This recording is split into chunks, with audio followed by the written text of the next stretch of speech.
Hilary Waller is the Director of Programming and a psychotherapist at the Postpartum Stress Center. For any of you who are local to Philadelphia, the Postpartum Stress Center is right in Rosemont on the main line, but is actually not only nationally, but internationally known and recognized for the support that they offer to women, men, and couples postpartum and beyond. And who better to talk about a challenging time than someone with expertise in postpartum? Because to me, that is the definition of a challenging time, is that beginning time when you're holding your baby, like I see Jessica. And then there's new and different challenges. Hilary is also a longtime friend of Rise Gatherings and me personally, a brilliant woman who has done many things in her life, including support countless mothers, parents in being really all that they dream of being, and also accepting things just as they are, that all of our humanity. So you're in for a treat and a lot of wisdom. And we're really grateful to you, Hilary, for being here with all of us. Thank you. Thank you for that introduction that humbles me in a way that makes me feel like tingly and vulnerable. So thank you, Tammy. I'm like totally a Rise fangirl. So it's very exciting for me always to get to collaborate with Rise. If I could have like dreamed up the best partnership for the Postpartum Stress Center, it would be Rise, because of the women who seek this kind of support is just so aligned with the way that we do our work at the PPSC.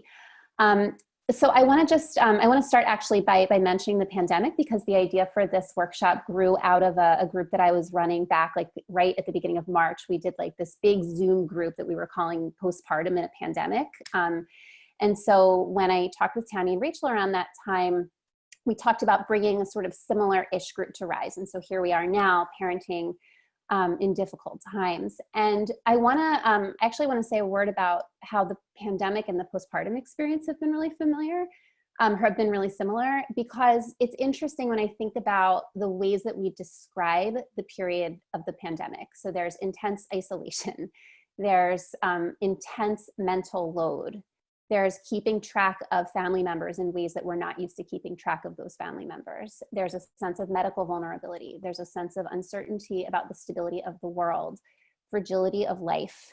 Again, the intense feeling of being just alone. And even when the world is going through sort of the same thing, it's a normal thing. We're all going through the pandemic together. Everyone's had babies, yet you never feel so isolated as you do in the middle of the night when you're rocking your baby at 3 a.m. And even if your best friend is also up rocking her baby at 3 a.m., it still feels terrifyingly lonesome.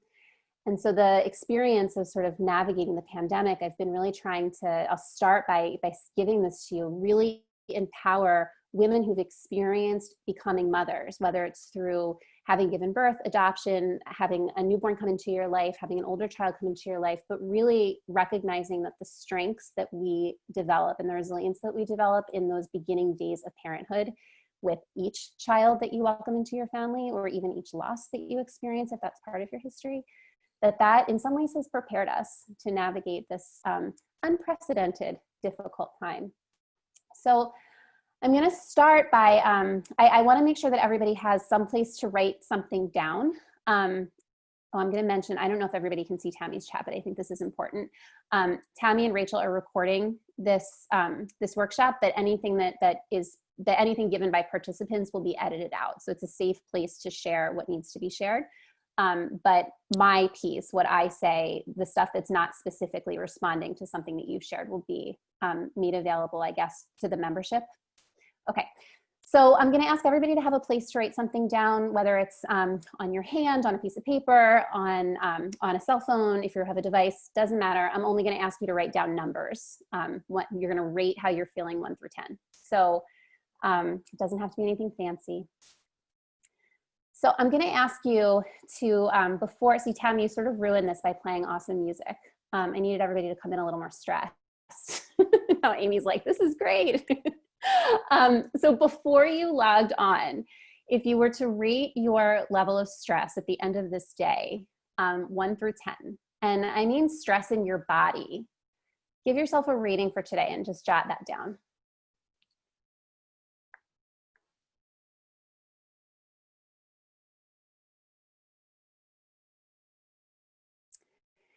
And I want you to also think about some sort of a mantra or an affirmation or a positive self-talk soundbite, something that you say to yourself to sort of shore yourself up, help yourself feel better, even if it's not something that you really believe, like it's something that maybe you learned in a RISE workshop that you're like, that sounds good, but it doesn't really work for me. So I want you to pick out that thing that you'd like to have work for you and write that down also, wherever it is that you're taking your notes.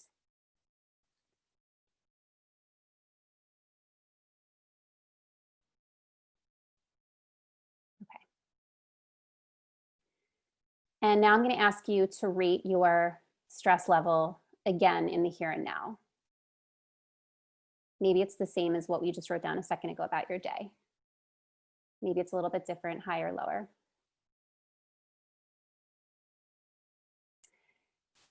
And now, I promise I'm not going to keep you sort of riled up for the whole time that we're together, but I'm going to ask you to let yourself get a little bit stressed out right now. I want to ask you to call to mind, and if you feel comfortable doing this with your eyes closed, with your camera off, however it is that you feel most comfortable, sort of bringing a memory to mind. I'm encouraging you to sort of close your eyes or take a soft gaze, whatever, again, feels safe and comfortable for you. And think about a moment with your child, children, pick one of the small people in your life, and think of a moment that was incredibly stressful in recent days. And I want you to sort of imagine what that scene looked like, almost as though you were watching a movie of that interaction. Maybe watch some of the events of that situation unfold in your mind's eye. And I'll ask you to, maybe if there was a conversation or a scream or something that you heard, call to mind some of the sounds that you heard while this was going on. If you were multitasking, paying attention to the voices that you wanted to be listening to, but were distracted from.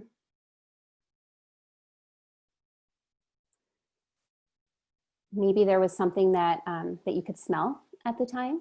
So was dinner cooking? Is there a candle lit? And then I want you to also kind of sit with what it feels like in your body right now or within that memory. And kind of let your body experience that stress again, noticing where you feel that stress in your body. Some people carry it in their neck and shoulders, some people in their chests, some people in their stomach. So I'll ask you to give yourself another moment to kind of let yourself get kind of riled up and activated and in that stressed, pained space.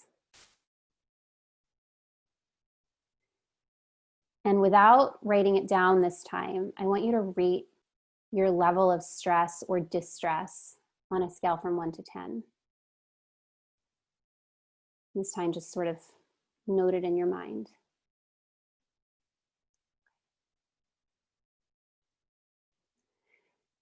And then when you're ready, I want you to take the most deep cleansing breath that you can.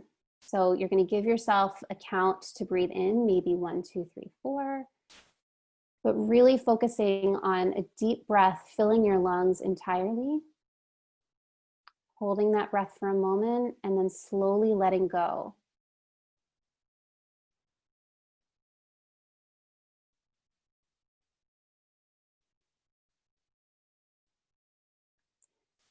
Give yourself one more deep breath, inhaling entirely, filling your lungs, and letting it go completely.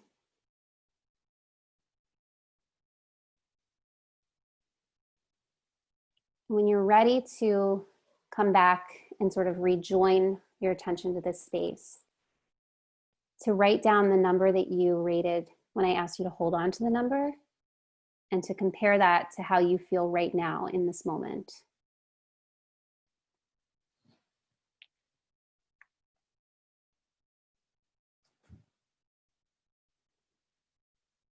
And I'm going to ask you if you feel comfortable to share what you notice about your level of distress as you ranked it.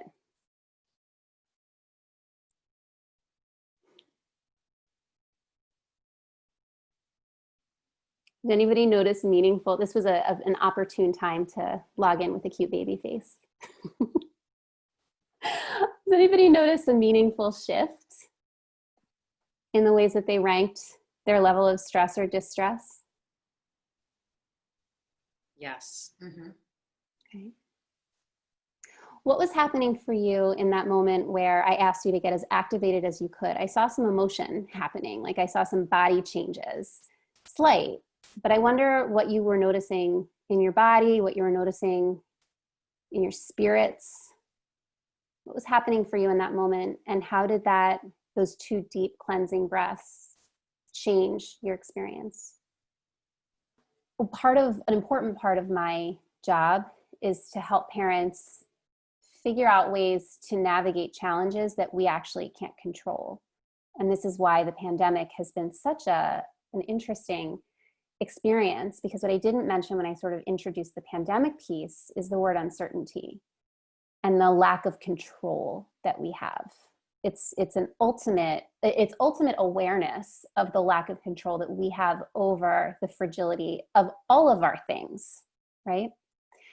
And it's interesting because when we think about what's going on in our homes as parents, we also have no control over our children. And yet culturally, we read a lot of books and blogs and go to classes, and we try to figure out ways to control our children, right? So for example, sleep training. I don't know a single mother in my personal or professional life who hasn't had a conversation about sleep training with me. We're all talking about sleep training in some way at some age. And the reality is that there are really, really great methods, and all of them work. All of them are fine. And every single child is going to get an ear infection and not sleep, and then stop sleeping as that child was sleep trained. Because there's just only so much control that we can exert over another person. And so the faulty belief that we develop as parents, and it starts out when they're the very first time, like if you've had a baby and you tried to latch that baby to your breast, you start to learn that baby's got ideas of that baby's own, right? The first time you try to exert any sort of efficacy, you find out, oh, this is a person with a set of individual experiences.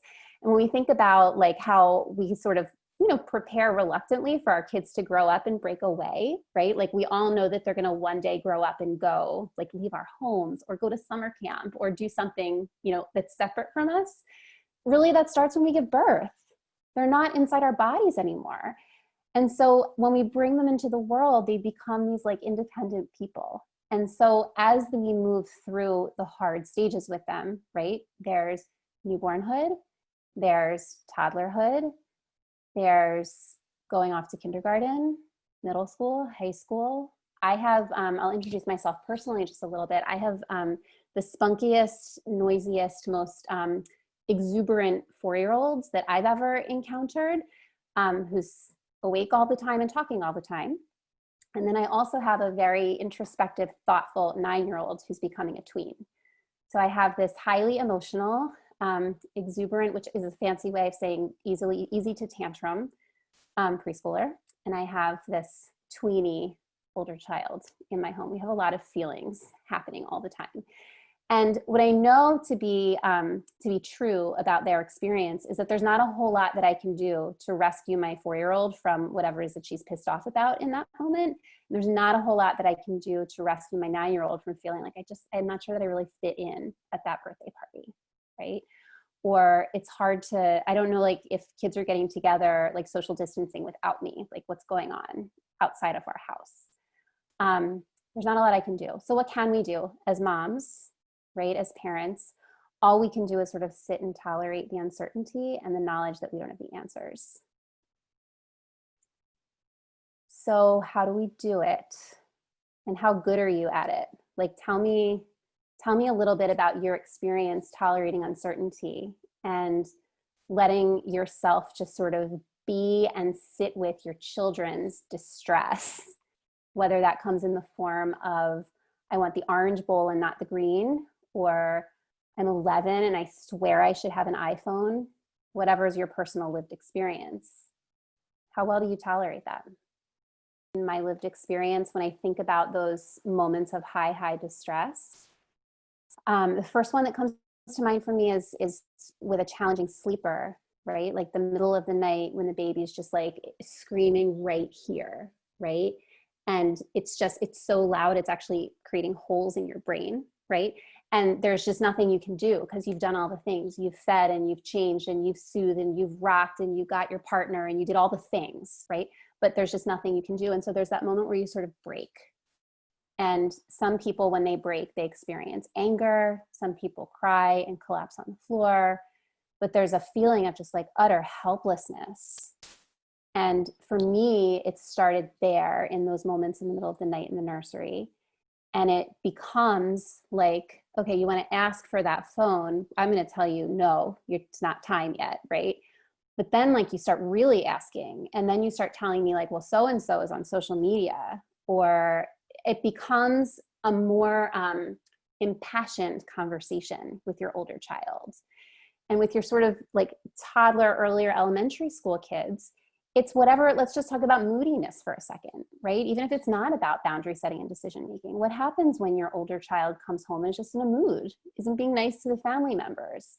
And what happens when you've had a crappy day? So when you and your kids are sort of reunited at the end of the day, where it's sort of the time that you have, the precious time that you have, where you've worked a long day, they've been in school or daycare a long day, and now everybody's got a lot of feelings and there's a lot of escalation.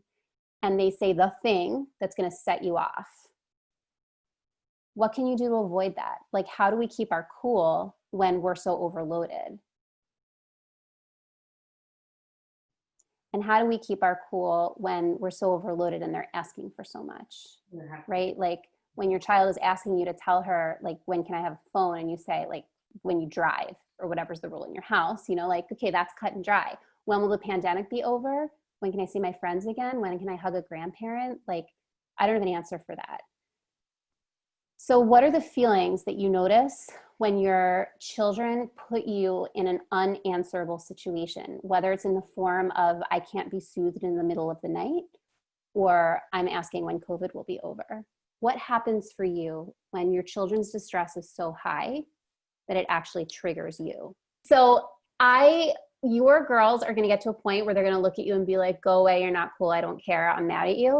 And it's because they need to separate, right? So that separation that started when we had our babies, when they were born, has to continue into teenagehood. So I'll add to like my bio is like my areas of expertise are in 0 to 5 and then teenagers. I love teenagers with a passion. And part of what I love so much is that I know, like deep in my gut, I know, can I use bad language in this group? Is that okay? Are there like listeners around? Okay, perfect. I, I know deep in my gut that when they say fuck you, that's emotionally healthy. Like I feel okay about that. And the other thing that I know with certainty about children's development is that there's no question in my mind that we will all, to some extent, in some way, be blamed by our children for something. Every single one of us, every single parent is going to do something wrong. And the reason for that is because our kids and our children and parents, when you look at attachment theory, children and parents were not designed to be a perfect fit. Because what would happen if you could address every single one of your child's needs perfectly? What would that child grow up to have or not have? The child would have a mother that was a perfect fit that provided for every need, but what would that child lack? Resourcing on their own. Yeah. Struggle. Yeah.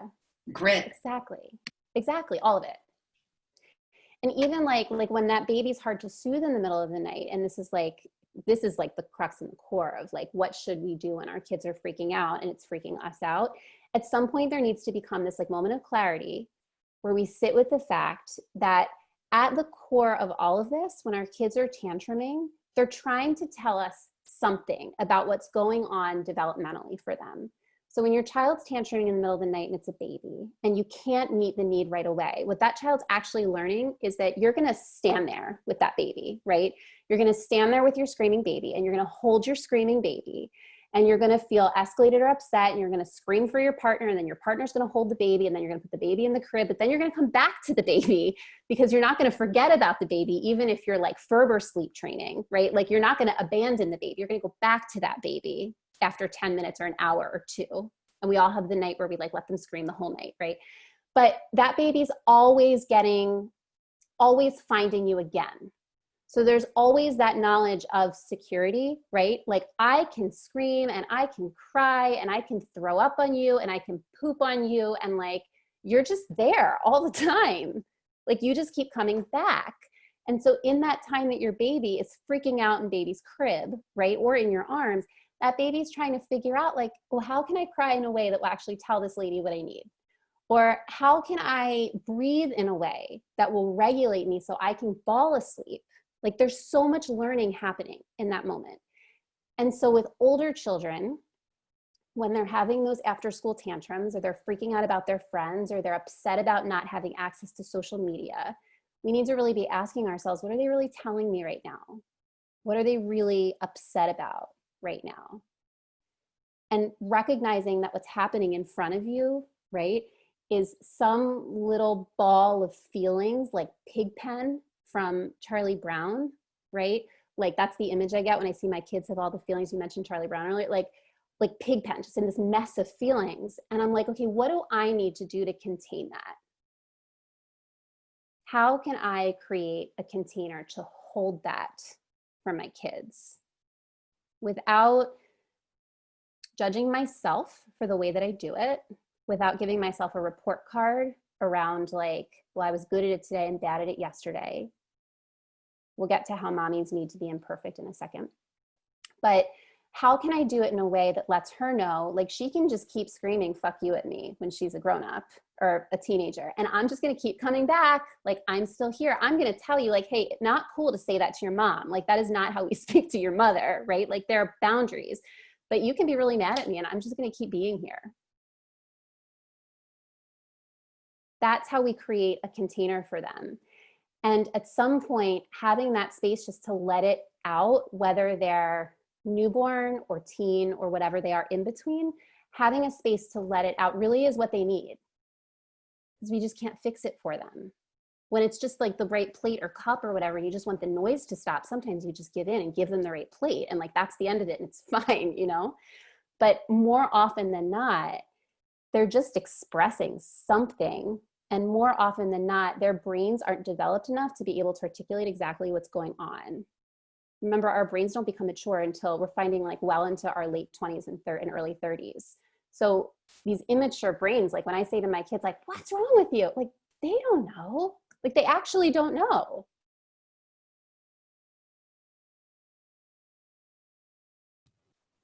As a mom, I'm a really, really big believer in creating as many boundaries as I can for my kids because children crave boundaries. That's what holds them. That's what contains them. They need the boundaries that we set. But within the boundaries that I set as safe, I try not to micromanage what happens inside those boundaries because, you know, like touching the hot stove is a good example, right? Like that's the one you gave a second ago, I think, Rachel. Like when my kids, like when they're curious about the stove, I will tell them that will burn you, right? But they will touch it. They just will, right? I mean, there's that book, Don't Push the Button. There's so many children's books about tempting kids not to do things. Like that's why, yes, 100%. And so I think that there's a healthy balance that we have to find around setting rules. Like, no, you may not do this. This will threaten your safety versus I really don't want you to do that. But if you do it, here's what the consequence will be, which is how I try to navigate that with my own children. And then I cross my fingers, right? There's a lot of letting go in parenting. And I wanna get back to apologizing for a second, because apologizing to our kids is really hard to do. And apologies, especially for women, apologies can be perceived and we can feel like they come from a place of real weakness. And we're sort of like, we're walking this line around like, don't over apologize, be really careful about how you apologize. But I find it with children, especially, and especially as women who are learning how to apologize effectively, right? Adult women. I find it very empowering to apologize to my children because I'm mindful of the fact that they need to learn, A, that mommy's not perfect. Mommy has all kinds of moods and they are not always nice ones. That as they get older, they will also have all kinds of moods, that I have tantrums like they do. And so the appropriate way to handle when you have those big feelings and you act out is to be able to say like, that wasn't a nice way to handle that. Like, I'm going to try harder next time to do it differently, but like, we're all just working on this together. So and there's of course, like Amy, you mentioned, like not like corporal punishment, like there are limits to what is safe and unsafe again, but that's the line. Like when I yell at my children, probably, I don't know, once a day, right? Like they get yelled at enough, and sometimes a lot more than that. And sometimes on a good day less, but yelling is a normal thing that happens in my house. And the way that I address it with them is by being mindful. Like, I am sorry that there's more yelling now than usual. It's a pandemic and we're all extra stressed and I'm worried about this or that thing. And as kids become more interactive and curious about you, you can choose how much to disclose about what's going on. But being able to say to your children, grown-ups go through lots of things and grown-ups have lots of feelings, positions them for better mental health than if you presented as sort of even keel and perfect all the time. That creates an unattainable model for them. And I think it's, really, really, it's critically important that we be mindful as parents of what we're modeling for our children.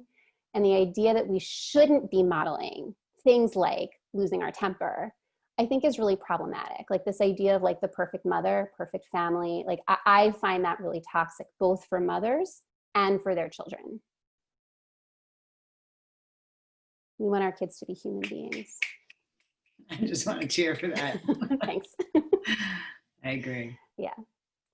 Can I add something to that? Yeah, please. I'm just noticing that there's a chat.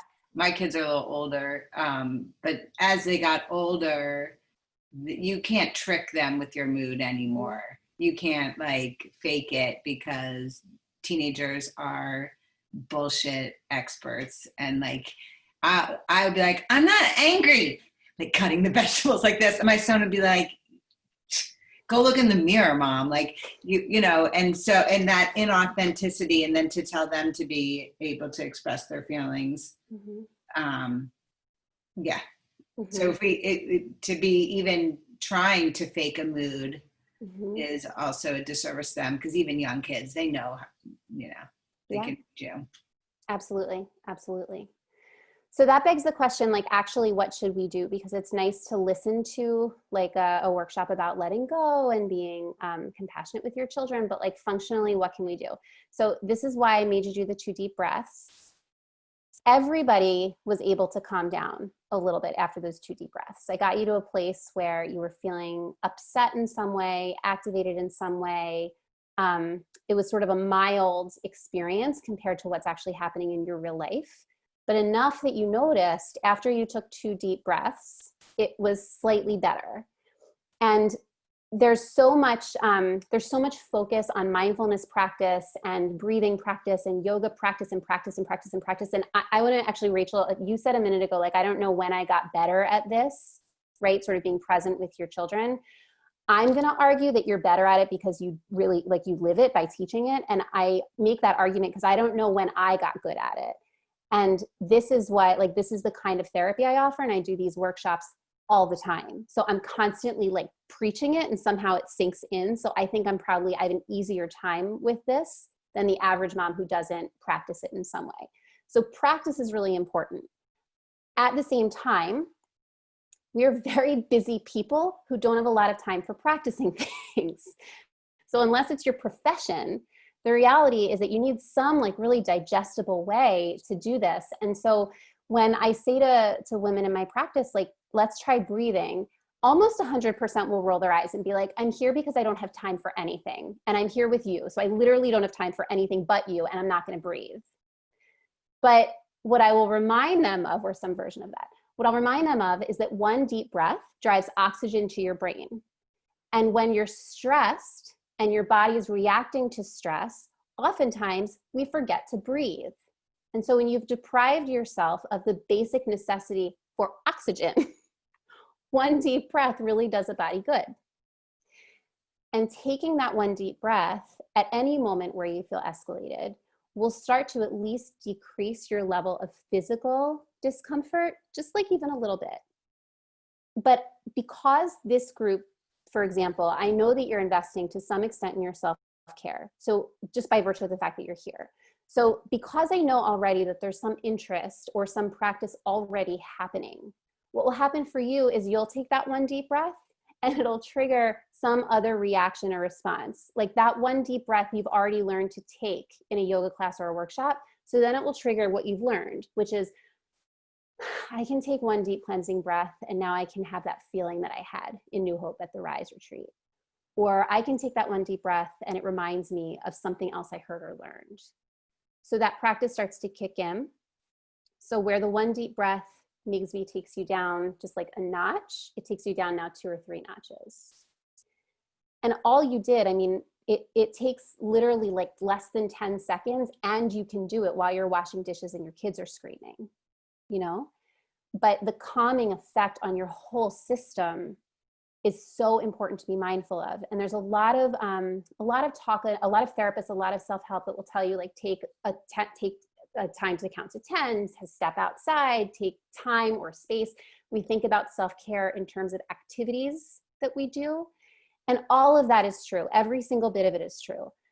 The reality, I think, for many of us is that it's very hard to integrate those kinds of strategies as habits most of the time, because most of us aren't doing it for a reason. It's not because we don't want to. If it were like so easy to integrate this stuff on a regular basis, we would.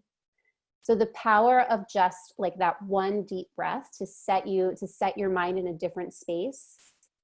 I'll remind you, for those of you who've given birth, if you've had the experience of a contraction and breathing through a contraction, midwives and doulas have taught me that during contractions, particularly with like if you studied like the Bradley method or hypnobirthing or something like that, there's a lot of focus on relaxing the body so that the contraction can sort of just do its thing, right? The goal is to let it rise and fall and let the contraction do the work. And what women's bodies naturally do is we fight that urge, we fight that pain, and we resist it.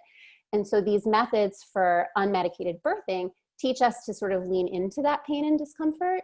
So again, a reason that I find that motherhood creates such resilience in distress tolerance is that many of us, not all, but many of us have had the experience of giving birth. And so when we think back to that time, if you've had the experience of a contraction, and if you can remember what it felt like just to sort of let it happen instead of fighting it, you recognize that that's where the progress happens.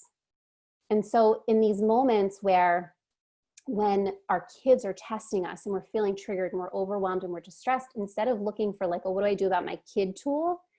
Using these kinds of self-care tools, the internal self-care, taking a deep breath, pairing it with that mantra that you wrote down, letting yourself just have one moment to reorient and remember like, okay, these are the kids and I'm the adult. And even if I'm feeling like having a tantrum now too, I need to do something to bring myself slightly more present.